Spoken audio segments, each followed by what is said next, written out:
జీవిత ప్రయాణం సాఫీగా సాగుతుందనుకున్నప్పుడు నువ్వు స్వతహాగా ఆకాశం కేసి చూసి నవ్వుకుంటావు. జీవితం ఎప్పుడూ ఒకేలా ఉండదు. నవ్వేవాడికి ఏడ్చే రోజు, ఏడ్చేవాడికి నవ్వే రోజు తప్పకుండా వస్తుంది. కాస్త ఓపిక పట్టాలి అంతే. నీ తప్పు లేకున్నా, నిన్ను ఎవరు బాధ పెట్టినా, నీకు ప్రతీకారం తీర్చుకోవడం చేత కాకపోయినా కాలం తప్పక శిక్షిస్తుంది. ఈ ప్రపంచంలోకి వచ్చిన వారు ఏదో ఒకరోజు ఈ ప్రపంచాన్ని వీడి పోవలసిన వారే.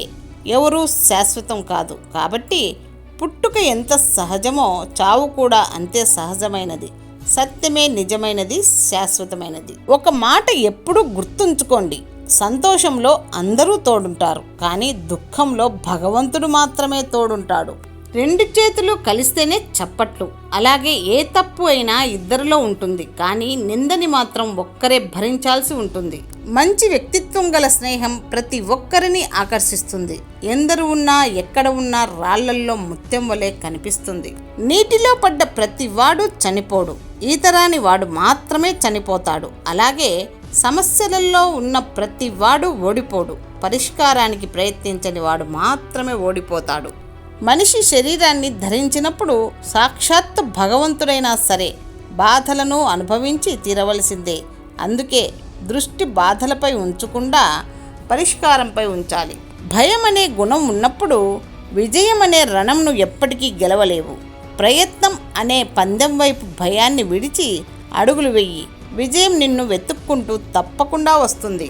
నీ జీవిత ప్రయాణంలో కొన్ని మార్పులు చేసుకోవాలి, కొన్ని మరచిపోవాలి, కొన్ని వద్దనుకోవాలి, కొన్ని వదిలేయాలి.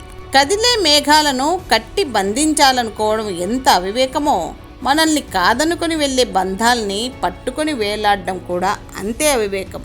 జీవం లేని మట్టి కాలే కొద్దీ దృఢంగా గట్టిపడి ఇటుక అవుతుంది. జీవంతో ఉన్న నువ్వు బాధలతో, దుఃఖంతో కాలే కొద్దీ ఇంకెంత గట్టిపడాలో ఆలోచించు. ఒకరి ప్రేమ కోసం అయిన వాళ్ళనందరినీ వదులుకొని మనం బాధపడి అందరినీ బాధ పెట్టడం కన్నా అందరి కోసం ఆ ఒక్కరిని వదులుకోవడం ఉత్తమం. డబ్బు చెబుతుంది అందరినీ మరిచి నన్ను సంపాదించమని. సమయం చెబుతుంది అన్నింటినీ మరిచి నన్ను అనుసరించమని.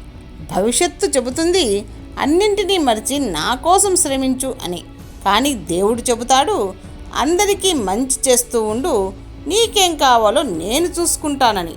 ఒకసారి మోసపోతే అది మన తప్పు కాదు, రెండోసారి కూడా మోసపోతే అది ఖచ్చితంగా మన తప్పే అవుతుంది. బంగారాన్ని బంగారమే అని నిరూపించుకోవడానికి పరీక్షలు ఎదుర్కొంటుంది, కానీ బొగ్గుని బొగ్గు అని చెప్పడానికి ఏ పరీక్షలు అవసరం లేదు, చూసి చెప్పేస్తారు. నిజం చెప్పేటప్పుడే భయం వేస్తుంది, చెప్పకపోతే ఎప్పుడూ భయం వేస్తూనే ఉంటుంది. దేవుడికి కూడా దక్షిణ కావాలి, రాజుకు కూడా రక్షణ కావాలి. ఎప్పుడూ పిల్లలు బాగుండాలి అని అమ్మా నాన్నలు అనుకోవడమేనా? అమ్మా నాన్నలు బాగుండాలి అని పిల్లలు అనుకోరా? ఒక పక్షి పైకి ఎగిరితే మిగతా పక్షులు కూడా తనతో పాటు పైకి ఎగిరి ఆనందిస్తాయి. కానీ మనుషులు మాత్రం ఒక వ్యక్తి పైకి ఎదుగుతుంటే వారిని తొక్కి ఆనందిస్తారు.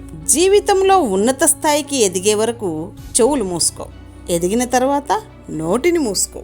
కష్టపడి సంపాదించింది కాపాడుతుంది, కష్టపెట్టి సంపాదించింది కాటు వేసి తీరుతుంది. అది ఏదైనా. ఆశ జాతకాన్ని నమ్మేలా చేస్తుంది, కోరిక దేవుడిని నమ్మేలా చేస్తుంది, బాధ మనిషిని నమ్మేలా చేస్తుంది, కానీ ధైర్యం ఒక్కటే నిన్ను నువ్వు నమ్మేలా చేస్తుంది. భర్త భార్యతో సంతోషంగా ఉండాలంటే ఇవి పాటించాలి. ఇతరుల ముందు భార్యతో ఎప్పుడూ గొడవ పడరాదు. భర్త తనకు లభించే గౌరవాన్ని తన భార్యకు కూడా ఇవ్వాలి. భార్యను ఎప్పుడూ చులకనగా చూడరాదు.